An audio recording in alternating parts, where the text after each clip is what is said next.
Hey hey hey, hola Indomax Indo Magazines. Nah, dua berita yang cukup mantap. Kali ini yang pertama datang dari rencana pertemuan Presiden Indonesia Pak Joko Widodo dengan Presiden Rusia Vladimir Putin yang jadwalnya baru saja dibocorkan oleh salah satu media berita Rusia, di mana kabarnya pertemuan antar kedua pemimpin besar ini pun akan berlangsung tak lama lagi, bos. Nah, kira-kira kapan dan di manakah kedua pemimpin negara besar ini akan bertemu? Apakah Pak Jokowi yang akan terbang ke Rusia ataukah Pak Putin yang akan meluncur ke Indonesia? Dan kira-kira apakah tujuan mereka bertemu sebelum KTT G20 ini? Serta media berita Rusia manakah yang membocorkan rencana itu? Setelah ini kita bahas. Kemudian berita kedua kali ini datang dari Presiden Filipina yang menyatakan suatu hal yang sangat-sangat menyakitkan bagi para prajurit-prajuritnya sendiri, bos. Di ujung masa kepemimpinannya yang hampir habis itu, beliau pun tiba-tiba menyatakan dalam pidatonya bahwa Filipina tidak akan mampu berperang melawan China. Bahkan ia juga mengatakan bahwa rakyat akan menderita karena hal itu, bos. Nah loh, sungguh-sungguh pidato yang sangat amsyong. Apakah ini tanda-tanda Filipina telah menyerah kepada China, padahal mereka sendiri pun belum berperang sama sekali? Dan apakah sebabnya? Apakah China terus masuk merengsek ke wilayah Filipina? Penasaran berita lengkapnya? Cus! Tanpa banyak bacor, mari kita bahas beritanya satu persatu, bosku. Oke, berita pertama kali ini datang dari bocornya rencana pertemuan antar dua pemimpin negara besar, yaitu antara Indonesia dan Raski Rusia. Dikutip dari banyak sumber berita berikut, ternyata salah satu media berita Rusia yaitu TASS dan Sputnik News telah membeberkan rencana pertemuan Pak Jokowi dan Pak Putin di Moskow, Rusia. Dan dengan ini artinya Pak Jokowi lah yang akan terbang ke Rusia, bos. Menurut seorang sumber di istana Presiden Rusia, Kremlin, mengatakan bahwa kedua pemimpin ini pun dijadwalkan akan bertemu pada tanggal 30 Juni mendatang. Dan ia pun juga mengatakan bahwa ini akan menjadi kunjungan yang sangat penting dan kami sedang mempersiapkannya sekarang. Presiden Indonesia Pak Jokowi pun akan mengunjungi Moskow pada tanggal 30 Juni ini, ujar seorang narasumber tersebut, bos. Nah, terlepas apakah jadwal ini benar atau tidak, Kementerian Luar Negeri Indonesia pun juga belum bisa mengkonfirmasi, bos. Yang jelas inilah bocoran dari berita media Rusia yang sumbernya didapat dari salah satu orang dalam di istana Presiden Rusia yang biasa kita sebut Kremlin. Nah, kira-kira apakah yang akan dibahas antara Pak Jokowi dan Pak Putin di Rusia, bos? Apakah Presiden Indonesia ingin membicarakan masalah negara-negara G8 yang baru versi Rusia seperti video admin kemarin dengan mengadakan kerjasama besar-besaran dengan Rusia terkait pasokan energi, gas, dan pangan? Atau malah Pak Jokowi pun akan berusaha untuk menghentikan invasi Rusia ke Ukraina secara langsung? Kita nantikan saja berita-berita selanjutnya, bosku.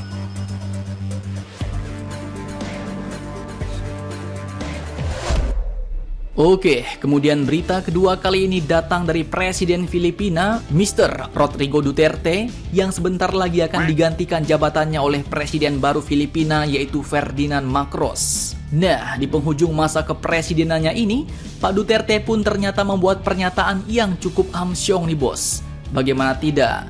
Di depan para rakyatnya sendiri, dan saat meresmikan kapal patroli maritim barunya, ia pun menyatakan bahwa Filipina tidak akan mampu berperang melawan Cina. Hal ini pun ia sampaikan dalam pidatonya di depan para personel penjaga pantai Filipina terkait sengketa Laut Cina Selatan. Dalam transkrip pidatonya, dikutip dari Radio Free Asia, tertulis bahwa kami tidak akan mampu berperang dengan China. Kami tidak bisa menang dan kami akan kalah dan penduduk akan menderita, ujar beliau. Nah loh, kalau ada pemimpin Indonesia ngomong kayak gitu mah udah didemo ramai-ramai kali ya, bos. Sungguh-sungguh pidato yang sangat amsyong sekali. Bukannya membuat semangat para prajurit semakin membara, ini malah membuat prajuritnya seolah-olah terlihat sangat lemah, bos. Dengan mengatakan tidak akan mampu berperang melawan Cina dan rakyat akan menderita. Mungkin beliau pun belum tahu kali ya, bos. Perjuangan Indonesia melawan penjajah Belanda dan Jepang dulu hanya bermodalkan niat semangat persatuan dan bambu runcing. Nah, lantas bagaimanakah kondisi perairan Filipina saat ini? Apakah aman atau dipenuhi oleh kapal-kapal dari China? Lanjutkan lagi videonya, bos.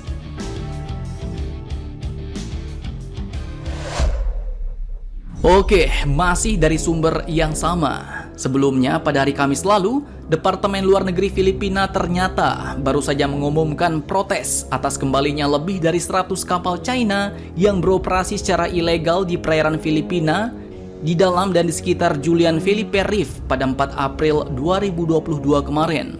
Di mana hal ini pun terjadi lagi setelah hampir setahun insiden pengerumunan yang sama diprotes oleh pemerintah Filipina. Bahkan pada hari Jumat lalu, departemen pun mengumumkan protes lain terhadap Beijing karena kapal-kapal China itu diduga menangkap ikan secara ilegal di sekitar Second Thomas Shoal di Kepulauan Spratly yang diklaim oleh negara Filipina, bos. Dan tak cuma itu, bahkan kapal-kapal penjaga pantai China pun juga disebut membayangi kapal-kapal Filipina. Nah, bukan kaleng-kaleng, bos. Ternyata agresi China dengan kapal-kapal ikannya yang pasti diawasi oleh Coast Guard China di wilayah perairan Filipina lebih barbar lagi, bos, jika dibandingkan dengan Laut Natuna Utara kita.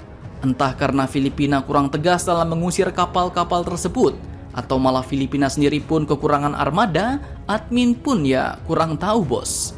Yang jelas di Indonesia, jika ada kapal Coast Guard asing yang bandel tak mau diusir oleh bakamla kita, maka kapal-kapal perang Indonesia dan jet-jet tempurnya pun langsung turun gunung, bos.